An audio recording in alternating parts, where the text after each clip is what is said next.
Hi guys, welcome back to season 2 of Play Like a Girl. I'm your host Gianna Cambria as always, and I know it's been a while since I've been back, but this week we have a amazing guest who was on the USA Rugby team in the Tokyo Olympics this past games. So let's welcome Christy Kershey with us. Hi. Hi, how you doing? Good, how are you? I'm good, yeah. Happy to be here. Yeah, I'm so happy you're here. I was so ecstatic when you answered me. I Yeah, didn't of course. So my first question that I just want to dive right into is how did you actually get into rugby? Yeah, so it's actually I don't know, it's kind of a crazy story when you think about like going to the Olympics for a sport. I started playing rugby after I graduated from college. So like that was the first time I ever interacted with it. So um I had graduated from Williams College where I played soccer all 4 years, Mhm. and I moved to Boston, and I was, complaining to anyone of my friends that would listen about how much I like missed playing a sport and how weird it was to not be competing Yeah. and, all that good stuff. And luckily I have really good friends. And so they were like, instead of just listening to me, they, were like offering me solutions. And one of my friends had played rugby in college. She played on the club team at Boston University. Mhm. And she was like, why don't you go give rugby a shot?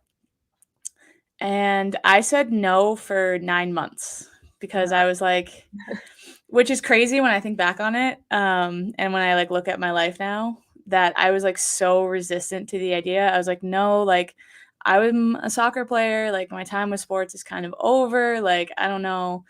Um, but she was persistent, and eventually I caved, and so I went to my first rugby practice in, February of 2018. Wow. Okay. And it was horrible, to be quite honest. Like, I had only ever seen, like, rugby on TV, Mhm. like, a few times, so I had, like, no idea of the rules. I really had no idea what was going on. Like, I played a bunch of sports in high school, but I hadn't picked up a new sport since I was, like, 8. So Mhm. it was, like, such a weird experience of, like, being bad at something and not really knowing what was going on. And so it was, like, crazy overwhelming. But after, a few months and, like, we started playing games outside, it was when I first played my first, like, game that, Mhm. like, everything just kinda started clicking, Okay. and it was just kind of a whirlwind from there. I played my first game, and then I got scouted for the sevens team, and then I played a tournament out at the Olympic Training Center, and I got scouted there, and long story short, 9 months later, I had moved to California to be training full time, and I made my national team debut 11 months after first, going to a rugby practice. Wow. That's crazy. Can you imagine, like, if you didn't say no to the 9 months, what would have happened earlier? Yeah, and, like, yeah, I know. I think about it all the time. I'm like, I can't believe I was so resistant to something, and then it was, like, the thing that, like, I was, like, meant to be doing that, like, changed my entire life, that, like, it's just so crazy to think that, like, I almost didn't take that opportunity because I was, like, kind of afraid of how it would go. Yeah, you can't be afraid to do something, just try, that's what my parents always tell me, "Just try." Yeah. Yeah, So, it's very yeah. I think I read somewhere that you, like, quit your 9 to 5 job for rugby. Was I that hard? did. Um, it sounds like it would be hard, but actually at the time, it was, like, the easiest decision I've ever made in my life. Like, it was kind of nerve-wracking in the sense that I was leaving, like, a lot of stability, like, a good job, like, I was gonna be leaving, like, all my friends and everyone I knew in Boston, but, like, I growing up playing every sport in the like, I played soccer, I played basketball, I played lacrosse, I played Pop Warner football when I was a little kid, like, I played all the sports I could. Wow, okay. But I always dreamed of going to the Olympics, and I really thought it was gonna be for soccer when I was a little kid. Mhm. And so, as I, like, went through high school and I decided to keep playing all 3 sports instead of just playing soccer, like, I missed out on, like, the opportunity to go play Division 1. Yeah. And so once that happened, I was like, "No, okay, like, Olympic dream is dead," pretty much. And, I had kind of, like, processed that, and I was, like, kind of okay with that. But then the second that somebody was like, "You could run with this, like, you might have a chance of making the Olympic team," I was like, "Okay, like, I'm not missing out on that opportunity again, like, I will do whatever it takes to try to do that." Sorry about that. No, it's okay. Um, but yeah, so, like, it was nerve-wracking, but it was actually like the easiest thing I've ever done. I was like, yep, nope, I'm gonna go play sports full time. I'm gonna run around outside for a living. Like, I have not looked back once. Like, I have no regrets Yeah. about doing any of that. That's so inspiring though, because it's kind of just listening to you, it's kind of like a lesson. If you're not afraid, like if you are scared, just give it a try because you never know where you'll end up and what will come out of it. Yeah, right. So like I think it was last week. So last week was like the 3-year anniversary of me quitting my job. Um and it's just so crazy to see like like literally rugby is my entire world now. Like it's my Mhm, whole career. It's, you know, all my friends are rugby players. Like it's mhm, just shaped my whole life in a way that I never expected really anything to. mhm. Um and yeah, just to think that like I almost didn't do it is crazy, but Yeah. I'm just, you know, so happy that I actually like, you know, bet on it a little bit. Mhm. Well, like you said, you are meant to be a rugby player, and it's proven through everything that's happened in your career so far. Yeah, it's been kind of a pretty cool thing. Like, you know, I always thought like I was a soccer player, like that was the sport I was best at, and I always just like was like, no, I'm a soccer player. But then, like now that I'm playing rugby, I'm like, well, you know, I don't think you rise this fast in a sport if it's like not what you're supposed to be doing. And like, there's just so many things that add up that make me think that like this is exactly what I was supposed to be doing, and I'm just so happy that, you Yeah. know, my friend pushed me to do it and that I actually listened to her. I tell her all the time, I'm like, I owe my entire life to you. So It's like, "Just kidding, I belong with the rugby." yeah, it's just kind of crazy how that kind of can work out sometimes. Well, life is crazy, and you never know what's gonna be thrown at you, honestly. Yeah, for sure. So, I kind of wanna, like, get into the Olympics and what the whole process was like for you.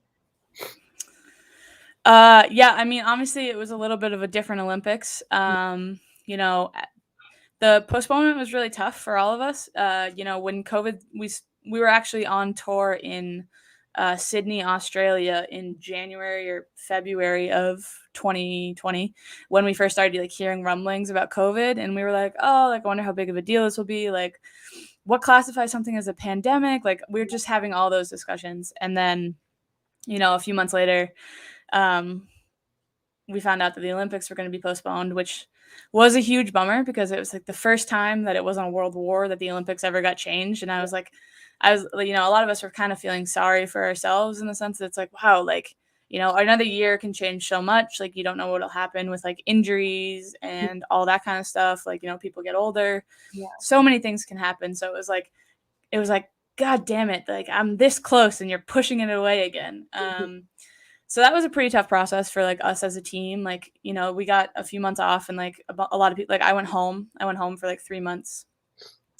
And it was kind of tough at first, but like after I was home for 3 months, we got back in August of 2020 and we started training again. And we just kind of were like, okay, like it is what it is. Like we can only control so much. Like everyone in the world is dealing with this. So by the time we got back, we were all just so happy to be training all together again. Like 3 months of like running by yourself and you like really realize how much you miss running with like other people. So we were really excited about that. And we just kind of went through the whole year. You know, we had a few tournaments that like we were able to have, like a few got canceled because of COVID. And like we played ourselves a lot, which, you know, there are a few people in this world that I like tackling less than that of my teammates. Yeah. So, you know, that was kind of tough. And I think it was definitely an impact on us. But overall, like, yeah, so we played a few tournaments. We played as many as we could, like in a COVID safe way. We had so many COVID restrictions going into it, but Yeah. we're just we when we finally got to the Olympics, we were just so happy that they were happening. We were in like kind of disbelief. Like I honestly didn't accept it that it was actually happening until we were literally there, like training, like in the dorms and everything. Like I was like, no, like it still could, like something could still happen. Like I just like refused to accept that it was actually gonna happen until we were literally there. So Mhm. Yeah, it was, I yeah. mean, what happened last year was crazy for the Olympics, but for everybody because it was like the whole world just came to a complete halt. And hmm it's so hard for people to cope with what was going on. So, like, how did you and your teammates ensure one another that, you know, it was gonna be okay, like, we'll get together again one day, like, we'll go to the Olympics, we just have to, like, yeah. wait it out. Yeah, I mean, it was tough. Like, we had a lot of conversations as a team about, like, how to kinda deal with it, Mhm. and a lot of it really did come down to just that mentality of, like, control what you can control. Like, when we first came back to training, we were training in, like, small groups. We were in groups of, like, 5, and you were only allowed to see those 5 people, and you couldn't see the other, like, pods of teammates, and that was really tough because it was like, "You're so close, but so far away," and so, we just kinda were just so happy to be doing anything, to be training. Like, we would remind ourselves kinda constantly that, like, no one else or, like, so many other people in the world aren't getting to play their sport, and, like, we get to still come out here and train every day. Like, we're still Mhm. working towards something even if it's a little bit of a moving target at this point, and so I just think, we really focused on adaptability and just, like, kinda rolling with the punches as they came in, and I think by the time we got to the Olympics, we had gotten very, very good at it. Like, things that were, like, thrown in, like, our plans and everything, the team just, like, rolled with it, and so I think Mhm. that, we grew a lot that year as, like, players and as, like, adaptable, people, but, Mhm. yeah, no, there were definitely tough moments of it, but at the end of the day, we were just so happy to have the opportunity to even be training for it still. Yeah. No, and that's definitely, like, such a great characteristic to hold, especially as an Olympic athlete, adaptability. Because it's just so hard, like you mentioned previously, you never know what's gonna happen. I had, like, Mhm. athletes from like, college athletes from URI on my show before, and they were saying that the dynamic of their teams was being, split up, and it was just frustrating for them to even get that, like, teammate, like, Yeah. strategy, like, everything back together because it was just blown out of proportion with COVID. Shit hit the fan, nobody knew what to do, and it was just crazy. Mhm. Yeah, So no, absolutely. We spent a lot of time, like, kinda working on, like, our culture and, like, working with our sports psych as individuals and as groups of just, like, trying to get better at dealing with things as they come and, like, just that frustration of really not knowing and of, like, not getting all the same opportunities that we're used to getting, like, in terms of, like, playing and yeah. all that kinda stuff. So, we spent a lot of time working on that just to, do everything that we could to be in the best position possible come the Olympics. Yeah. Well, so that's okay. Speaking of, like, having less opportunities as, like, an athlete or because of COVID, I wanna, like, go into the female athlete side of it, Mhm. and obviously, like, being a female athlete, like, there's just, like, different opinions about it, they compare us to male athletes and female athletes, like, we don't have as much of anything really. So what did it feel like to represent the United States of America in Tokyo 2020 as a female athlete, as in your perspective of it? Yeah, I mean, it's just such an honor to have been part of Team USA. I think in the general sense, it obviously is a big issue in terms of media coverage and athlete pay and all those types of things. But I will say that I think the rugby community does a pretty good job.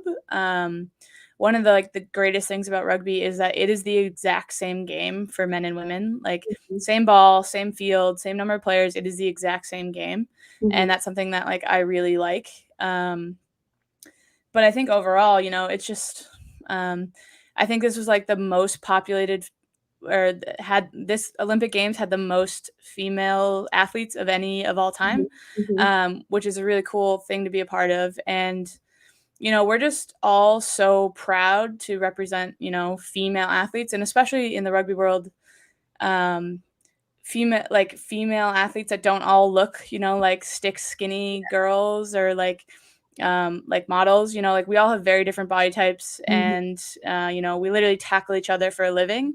And mhm. so we're just all so proud to like Yeah. represent that empowering female role of you don't have to look a certain way. Like if you can play the sport, you can play the sport. And that's something that like we really try to focus on. And, that's part of the reason why we want to grow the game so much Yeah. because it is incredibly empowering. And I think for so many people that don't find that empowerment in other sports, it's a great opportunity for them. Mhm, yeah, no, and I love that you just said that because there's been so many instances where I've spoken to people who are just insecure with the way that they play or insecure with the way that their body looks because Hmm. of the media or what people have to say about it because their sport makes them look a certain way or their sport makes them weigh a certain whatever. Yeah. But, you know, I like, it's just so frustrating, honestly, as a like, I was a female athlete, and it was frustrating to me because I would compare myself to my teammates, and I would be like, "Well, why don't I Yes. look like that?" And, just, like, hearing it from you makes me realize that there's more to it than there really is, and you shouldn't really be as hard on yourself as you are. Yeah. I mean, I think it's a really tough thing, like, like that image and body Mm, type image in sports and everything. I do think it is a really hard thing. And it is something that, we still deal with as Olympic athletes, just because like you're at the highest of high of your sport doesn't mean you're immune to like those types of concerns and those feelings and like comparing yourself to your teammates and comparing yourself to other players or other sports and all that kind of stuff. So like we're definitely not immune to that, but I think our team has done a really good job of, just kind of focusing on the fact that it's like it's about how you play, and mhm, our bodies do incredible things, and I yeah, think sometimes like media and all that makes us really like harsh on our bodies and like maybe the imperfections of it or the not like yeah, stereotypically beautiful parts of it, but like my body has taken me to incredible places, like my body took me to the Olympics. Like I can never repay my body enough for doing all of that for me. And so I think that that's a really important type of like self-love in terms of like body image. yeah, And I think too, like it is empowering that we're all such different body types. Because like when I was playing soccer, I always felt big for a soccer player. And like I definitely had my struggles with that. Because I definitely didn't fit into like the stereotypical soccer mhm, player body type, build, image, or any of that. And so it was really like enlightening and special to find rugby and feel just so empowered by it. And so I do think that's a really special aspect of mhm. rugby in general. Yeah, definitely, and I love when you said that your body got you to the Olympics because, I mean, what an opportunity, but what a positive mindset to have about that. It truly is inspiring. But obviously, being an Olympic athlete in general, like, you're expected to compete at high performances 24/7, which is probably so mentally challenging. So I am curious on how you got through that, like, mental aspect of the game going into it. Yeah, I mean, to be honest, like it's an interesting lifestyle. My entire life is really dedicated to like optimizing performance, and especially Mhm, a little less so like during a normal season, but especially in the build up to the Olympics, it's very much like, okay, like I'm going to bed at 9:15 because I have to wake up at 6:15 and I have to get enough sleep and I have to like, I'm not going to be like drinking on the weekends or on weekdays. Like training is the most important thing, and it's like how do you train? How do you recover? All mhm, those types of things. So pretty much everything in like all of our lives for the last, year plus have just been dedicated to kind of optimizing mhm. our performance, Yeah, which is a really interesting lifestyle. But at the end of the day, it's very worth it. yeah, Um, but it's definitely very different to like what I know like a lot of like my people my age are kind of doing with their lives. But it is very demanding, and like getting ready for the Olympics is an incredibly demanding thing, but it's obviously so worth it. And yeah, I think like as an athlete, the thing that we want most is to, in those big moments or in those Olympic Games, is just to feel present and feel like we are doing the best we can do. And so, we spend a lot of time talking about how to feel present in those moments and like how to appreciate the moment while not getting overwhelmed by like the pressure of the yeah, moment. Um, and at the end of the day, it really is, it's just like working with your brain. It's like understanding the thoughts and feelings that are coming in and just how to work with them. Something our sports psych always says to us is, don't deny your emotions, like recognize how you feel, yeah, but figure out how to not allow that to affect your like performance. Like there's so many other things that are going to impact you, like so yeah, many things outside the game, so many things that outside of your control that are going to be impacting your brain, but it's how do you work with that in mhm, order to still perform at your optimal level. So we spend a lot of time working with our sports psych on things like that, like both individually as a mhm, team, like how do we deal with challenges, all those types of things, because it really is an important part of being able to, be in that moment, enjoy that moment, and ultimately perform in those moments. yeah, no, amazing also, like, have to talk to, especially at the Olympics Games, who's going to help you sports-wise, family-wise, mental-wise, is so important. And I just remember, like, I wanted to get your perspective on this because I knew it was such, like, a huge thing in the media when Simone, like, stepped out due to her mental health reasoning. So I wanted to get, like, your perspective of it as an Olympic athlete and why that decision was, like, so significant to her well-being. Yeah, I mean, being in the Olympics is hard, and especially when you're somebody like Simone Biles who's so in the media during the Olympics, like there's so much pressure on her. I can't even imagine like the weight of all that. And so I think honestly, it was an incredible step in like people understanding that like as athletes, there are a lot of things that we're dealing with, and we're not just there to perform for you. Like there's a lot of it mentally that impacts us. And being able to perform at the highest level is hard. Yeah. And I think just by her who's such a public figure, taking a stand on that and talking about it openly just sets the stage for so many other people to be able to take care of their mental health. Mm-hmm. I know Michael Phelps has talked about this in the past about like how he was dealing with the Olympics and post Olympics, and like post Olympic depression is a big thing that like athletes talk about nowadays that they didn't used to talk about. But he has a whole documentary. It's called Weight of Gold, and he talks about like that kind of process of like just because you're winning gold medals doesn't mean like mentally you're in a healthy space. And sometimes like once the cameras are off and everything, then you're like, who am I without performing? Who am I without that? And so I think as an athlete, it was really amazing to see because it just normalizes it for the rest of us and for all of us to be able to talk about that there are mental health challenges. Just because you're at the Olympics doesn't mean everything in your life is perfect. And so I think it was a really important step for athletes everywhere to just be kind of normalizing that. And I also think that culture can follow athletes just because they do have such a platform and are able to reach so many people. So I think by her doing that, it not only normalizes it for athletes, but it normalizes it for other people to be checking in on their mental health or be willing to go talk to somebody. And I think that that's just a really important part of what she did.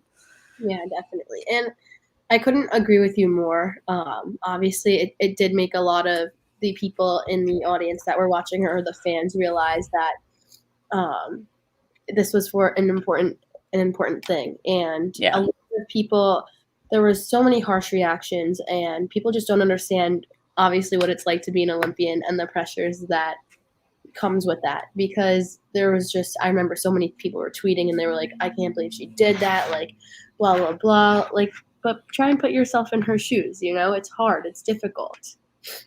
Yeah, well, like the thing is, like especially during the Olympics, so many people are critiquing her from all over the place who, some people know what they're talking about, some people don't. And it's just like the amount of pressure that she must feel to perform as one of the most recognizable athletes in the world, I can't even imagine. So I think, I really hope that she's okay and that she's dealing with all that. But I really do think that she made an incredible step forward for like all athletes everywhere in, taking that stand and, being willing to talk about those issues.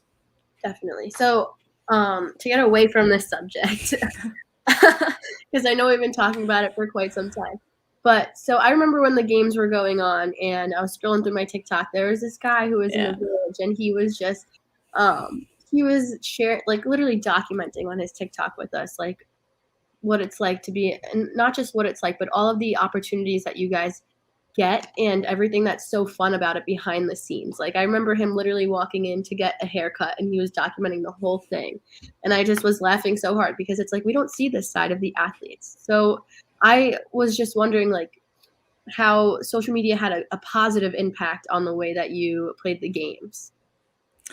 Yeah, I mean, actually, one of my teammates, Alona Mar, she kind of blew up on TikTok as like the rugby Olympian during the games, which is a really cool experience for all of us. I think, to be honest, she brought more viewers to rugby than like anything else could have, which is really cool. And we tell her that all the time. Like, we could have won a gold medal, and I don't think this many people would have watched, but they're literally watching because she's incredibly funny on TikTok.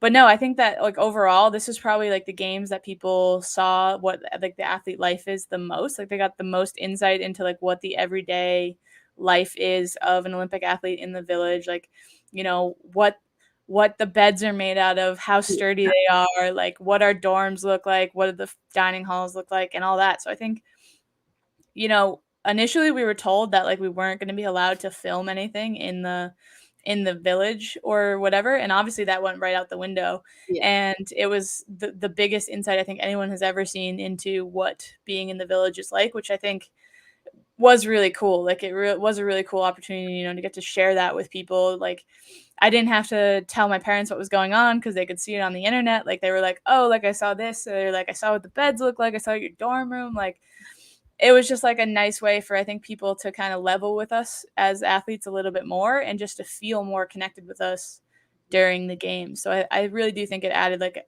another aspect or another layer of just insight into the athlete lifestyle. And I think it makes us all more personable, to be honest. Mm-hmm. Definitely, it does do that. So yeah, those beds did not look comfortable at all. Yeah, I mean, they weren't like, to be honest, like they were pretty sturdy. Like I know that there was tons of like we did videos with my teammate Lo where we're like testing the beds in like the craziest of ways, and they were pretty sturdy and everything. And from an environmental perspective, they make sense Yeah, because they can just recycle all the cardboard once all the Olympians are out of there. But I will say it was not the most comfortable bed I ever slept in. I was very happy to get back to my bed I know. when we got home. I bet. When I first saw one of the videos, I was like, how are they letting them sleep on this? Like, this is crazy. Yeah, but I mean, it is, but it's just one of those things like we have no control over what they're going to give us in the village, and so it's just like one of those things you have to deal with. I do think in hindsight it would have been really nice to have nicer beds, considering we're performing at like kind of the peak of our careers. But I mean, they were fine. They could have been better, but they could have been worse. So there's not much to complain about from my perspective. Yeah. So what is like one behind the scenes moment where you would have liked to show us, or you would have liked the media to show more of? Like something quirky or fun that you guys did that you wish everybody knew was there. Oh, that's a really interesting question. Um, I don't know, because I do think that you guys saw a lot of Yeah. what like the Olympics is like. You guys all saw all the village, what our rooms look like, and all that kind of stuff. Um, I guess like from our perspective, maybe just like, some of the fun moments we have in like the locker room pregame and stuff like that, I guess would be kind of cool for like people to see. But like in terms of like stuff in the village, like wasn't really anything crazy, I guess maybe behind the scenes of like walking and opening ceremonies and like seeing the process of like from like us getting on the buses to like when we actually walk out, and how it's like a 2-hour process of like walking in a line, just like waiting for that like 30 seconds of walking across the stage. Oh my God. So maybe some stuff from that, but Mhm. that's all I can really think of. I always, like, as an athlete, my locker room hype up, like whatever the time was before we were getting ready for our competitions, was one of the best times of my life, and one of the Yeah. most significant memories I'm gonna have and take with me from like my sport. It's just so fun. Like it's just a moment that people are never gonna really be able to witness, but it's something that you're gonna hold with you for the rest of your life. Like, you'll never forget it. Oh, absolutely. I mean, there are still songs that come on from like my college pregame that every time I hear them, it like brings me instantly back, which is really cool. And then it's like it's the same thing with like, pregame of the Olympics. At the end of the day, like we're out there playing a sport, and so like the pregame routine is very similar to everything that you would have seen like in college or in high school.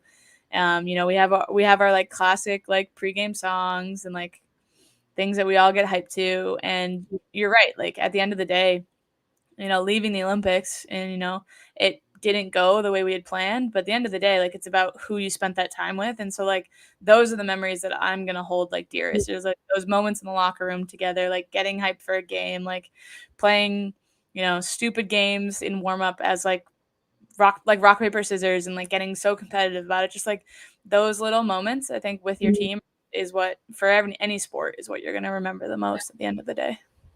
Yeah, for sure. There's definitely a lot of ups and downs that come with competition or tournaments or Mhm. the Olympic Games.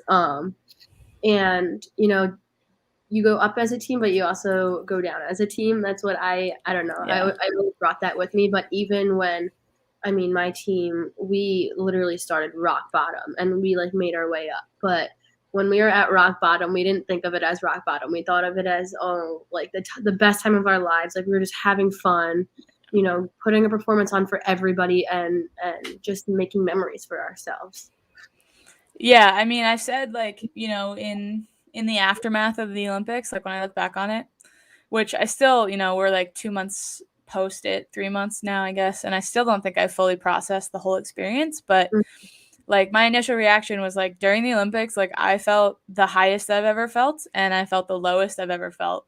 Yeah. But it was really like special and meaningful to be experiencing that with, 15 of my best friends. And Hmm. I'm just so thankful that I got to go through that experience with them because it just really shows you that, through it all, like, highest of highs, lowest of lows, like it at the end of the day, it's all about the team and that team Hmm. environment and like what in your relationship with your teammates. And Yeah. so I do think that I really felt both of those highs and lows during the Yeah. Olympics. And so um, I've been in big moments in sports before, but like nothing compared to just those emotions and feelings. Like it just everything felt heightened in the Olympics. Mhm. And but yeah, when I look back on it, I'm like I'm thankful that, after we, all got our hearts broken in that quarterfinal loss, like I'm thankful I had, people around me that were also feeling the exact same way because no one else will ever understand that. Yeah. And just like I'm thankful that when we, pulled out that last second win against Australia, I'm just thankful that I got to celebrate with my teammates right then. And, Mhm. those two things happened in the same day, which is crazy. But yeah, it's, I just think at the end of the day, it is all about who you experience the experience with. Yeah, definitely. And they're like your second family. So those are memories that are just never going to be forgotten. Yeah. So I know you were mentioning the level of competition at the games, but I was wondering what made it unique compared to other tournaments that you've been to. Yeah, I mean, it for us, it's a lot of the same teams. We play a World Series every year where we have 8 stops. We play 8 tournaments. Hmm. And it's a lot of we see a lot of the same teams. So like going into the Olympics, we know a lot of these teams. We know a lot of the players. Obviously, with the COVID Olympics, it was a little bit different because we hadn't seen them in like a year and a half. Yeah. Um, but yeah, for the most part, like we were pretty sure we knew what to expect from a lot of people. But Hmm. the thing is, like I said, everything is just heightened at the Olympics. Like it just everything feels like a little bit more. It's hard for me to Yeah. describe it in any other way, but just like everything just feels like a little bit more heightened. So like everyone's a little bit more nervous before games or a little bit more anxious or every decision feels a little bit more important. And so I think that was kind of like the biggest part. Like it was competition we were used to, but I just think everything felt heightened and like every moment felt more important.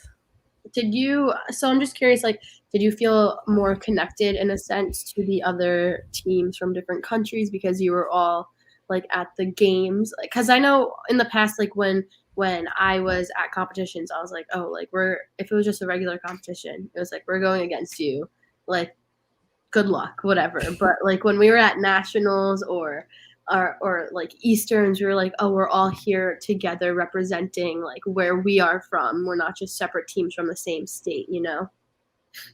Yeah. Yeah, I mean, I think honestly, rugby in general is a really incredible culture. So, like we play against these teams, every year.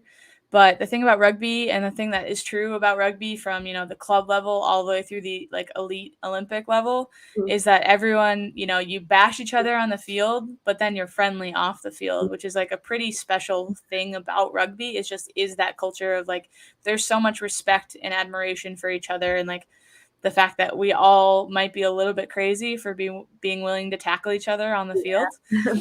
And so there's just a bonding thing in that. So I think rugby in general is really special in that way. But especially during the Olympics, I think just the Olympics in general is really great at doing that.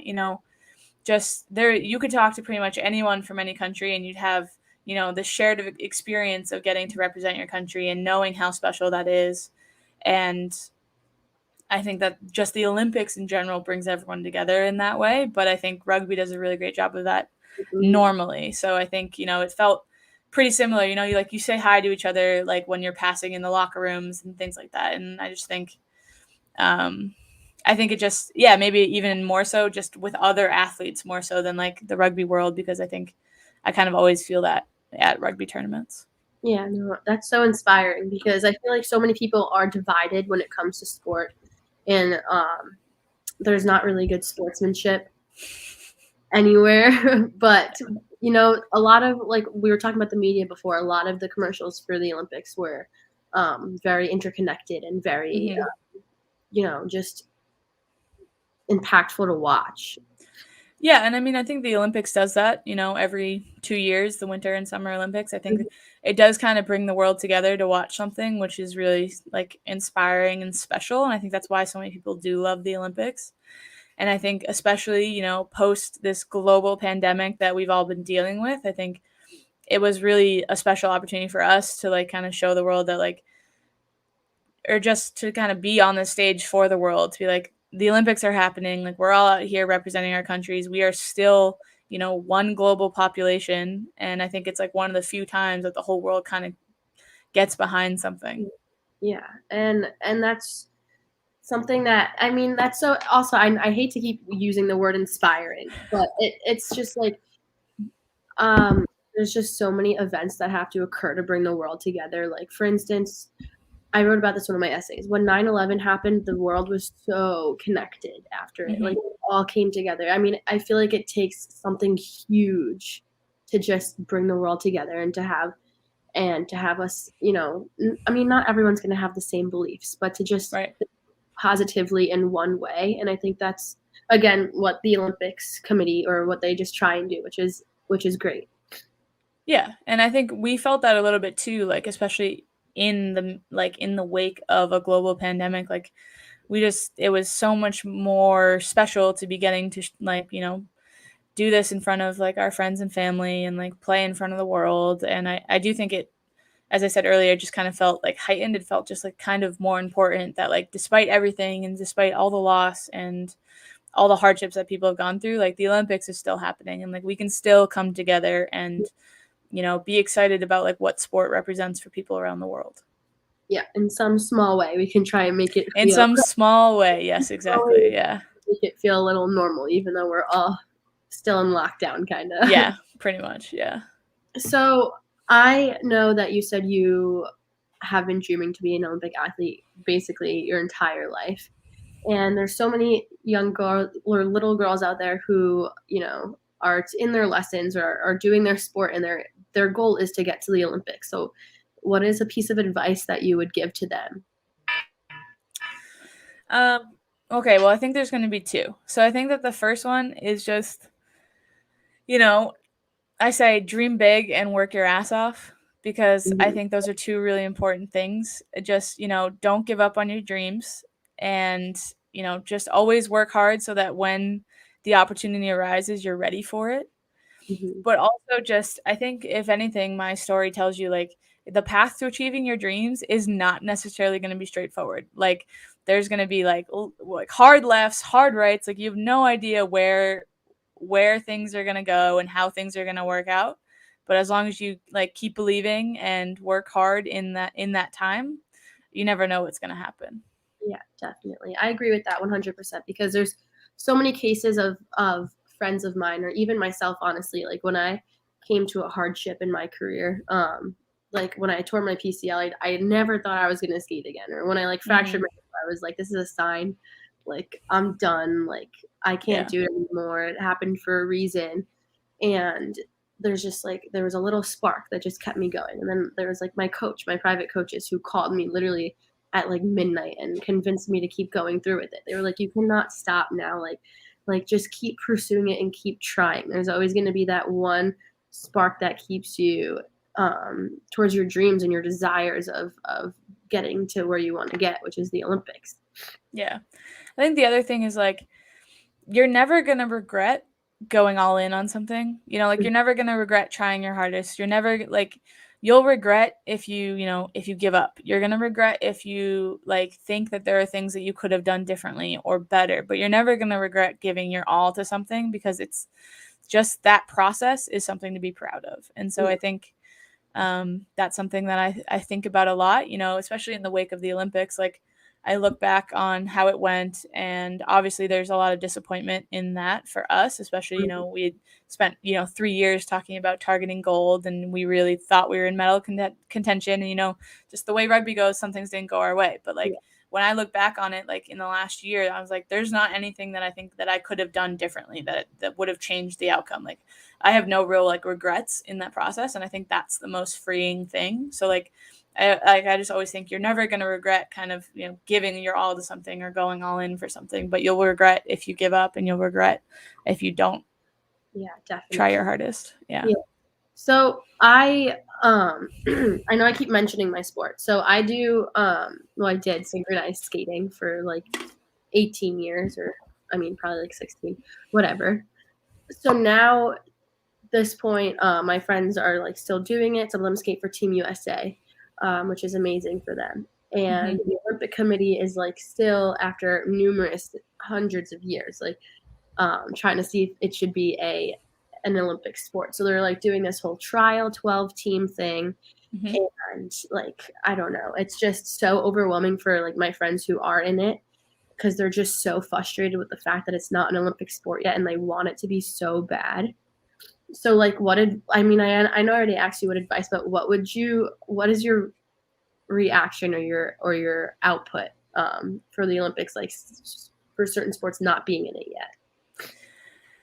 Yeah, I mean, I don't know a ton about the process of how they pick which sports are in it, but I know that they go through kind of phases. Yeah. So like I know this past year, like skateboarding and surfing were like new additions, and this was only the second time that rugby's been in the Olympics. So like I know that rugby overall is in a trial right now of being an Olympic sport, and like they base it on like, how well it does, how many viewers they get, and all that kind of stuff. So I don't really know how they go through the process of selecting which sports are in the Olympics.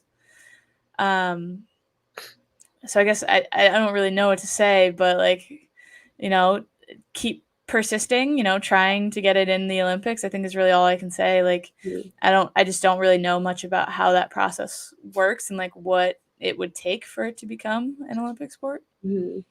Like, keep trying and keep pushing, basically.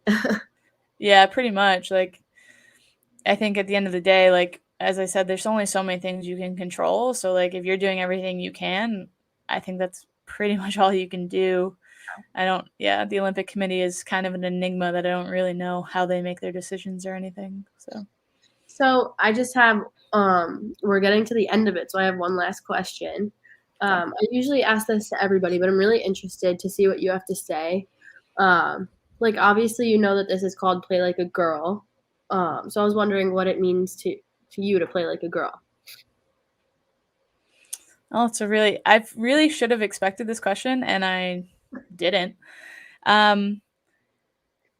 don't know. I think for me, it's just play like a badass, and I think rugby really taught me that. Like, I love the fact, like I said earlier, it's the same sport for men and women, and I love how empowering it is. Yeah.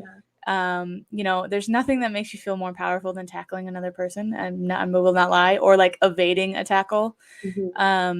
So I think it's just, play like a badass and don't hold back. Like, don't be, playing like a girl is an empowering statement. It shouldn't be something that like we're ashamed of. It is such an empowering thing. And I think girls around the world, female athletes in sports, do incredible things. And I think, it's just play like a badass. It's really Definitely play like a badass. I cannot wait to see like where you end up in the future. Like, hopefully I'll see you in the next games. That's the plan. Paris 2024. So that is the current plan. So I cannot wait to watch you. Yeah. I wish you the best, and honestly, like, keep me updated with your life. I'll just follow you and see where you go, and I'll keep my fans updated, because you were a great person to talk to. And thank you. Yeah. Yeah, and I was really inspired by your story, and you just, like, I don't know, it was just very impactful. Oh, I'm happy. I'm glad that I can do that.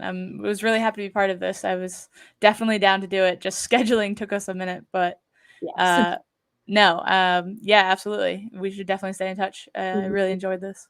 Yeah. Thank you so much. Have a great Yeah, night. thanks. You as well. Bye. Okay, guys, that was Christy. She was amazing. I loved speaking to her. So this is Play Like a Girl for the girls. As you guys know, I'm your host, Gianna Cambria, and I'll see you next week with another great guest. Bye.